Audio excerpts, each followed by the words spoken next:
প্রিয় দর্শক বন্ধুরা, আজকে আমরা বাংলাদেশের সিচুয়েশন নিয়ে কথা বলবো। এই বাংলাদেশের সিচুয়েশনগুলি দেখে আমাদের খুব আপত্তি হচ্ছে এবং আমাদের মনের মধ্যে খুব দুঃখ অনুভব হচ্ছে। কারণ সেখানকার যে সংখ্যালঘু সম্প্রদায়, হিন্দু, বুদ্ধিস্ট, খ্রিস্টান, আদিবাসী, এদের উপর যে নিরীহভাবে নির্যাতন করা হচ্ছে, এই নির্যাতনগুলি অসহনীয় এবং সহ্য করা যায় না। এমনকি তারা তাদের ইসলামের নামে সেই দেশকে ইসলামিস্ট বানিয়ে ইসলামিস্টরা এই দেশকে পুরোপুরো সংখ্যালঘুহীন বানিয়ে দিতে চাচ্ছে।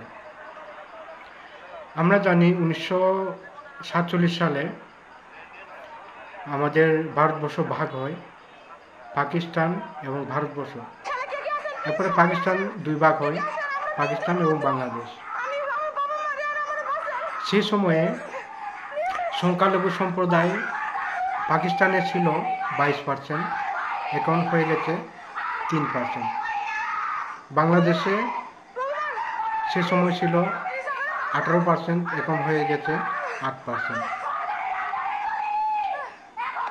এই সংখ্যালঘু সম্প্রদায় বাড়তে পারে না কেন? আমাদের ভারতবর্ষে দেখেন, স্বাধীনতার সময় এখানে মুসলিম সম্প্রদায় ছিল 8%, এখন বেড়ে হয়ে গেছে 18%, প্রায় 18%। অর্থাৎ ভারতবর্ষে মুসলিমরা সেফ এবং তারা বেড়ে অনেক বড় সংখ্যা হয়ে গেছে। কিন্তু আমরা দেখি ইসলামিক দেশের মধ্যে সংখ্যা লঘু যারা, সংখ্যায় কম যারা, তারা বাড়তে পারে না, কমে যায়। এর কারণটা কি? এর কারণটা হচ্ছে ইসলামিক মাইন্ডসেট।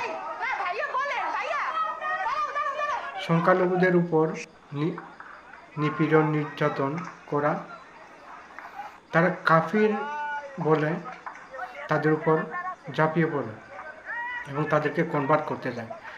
কারণ ইসলামে বলা আছে পুরা পৃথিবীটা আল্লাহর, এজন্য আল্লাহ বলে গেছেন যে পুরা দুনিয়ার মানুষকে কনভার্ট করে মুসলমান বানাতে হবে।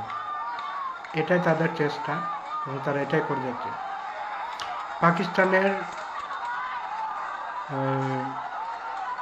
এনজিও, পাকিস্তানে একটা এনজিও আছে, সেই এনজিওর রিপোর্ট অনুযায়ী প্রতি মাসে 1000 জন হিন্দু ছোট ছোট নাবালিকা, 13-14 বছরের নাবালিকাকে কনভার্ট করে 40-50 বছরের মুসলমানের সাথে বিয়ে দেওয়া হয়।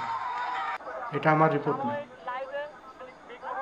এটা আমেরিকার রিপোর্ট না, এটা লন্ডনের রিপোর্ট না, এটা ভারতের রিপোর্ট না, এটা খুব পাকিস্তানের রিপোর্ট। অর্থাৎ মাসে 1000 জন নাবালিক হিন্দু মেয়েদেরকে, নাবালিকাদেরকে ধরে নিয়ে গিয়ে বৃদ্ধ মুসলমানের সাথে বিয়ে দিয়ে তাদেরকে কনভার্ট করে ফেলে। তাহলে কিভাবে হিন্দু সম্প্রদায় বেড়ে যাবে? বাড়বে না তো, কমে যায়। এর জন্য 22% থেকে পাকিস্তানে এখন 3% হয়ে আছে। এগুলো কেউ জানে না, এর উপর কোনো প্রতিবাদই নাই। আমাদের প্রতিবাদ করতে হবে।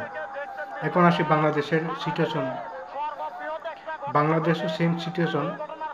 এখন আমাদের কাছে যে তথ্যগুলি এসেছে, সেখানে যে প্রকার নিপীড়ন, নির্যাতন করা হচ্ছে হিন্দু সম্প্রদায়ের উপর, ইসকন টেম্পলের উপর পুড়িয়ে জ্বালিয়ে মারা হচ্ছে, এমনকি সেখানে তালিবানি শাসনের মতন করে বীজের উপরে লটকানো হচ্ছে মানুষকে। আপনারা দেখেছেন? একজন হিন্দু নারী বলছিলেন একটা ভিডিওতে, আমরা শিক্ষক,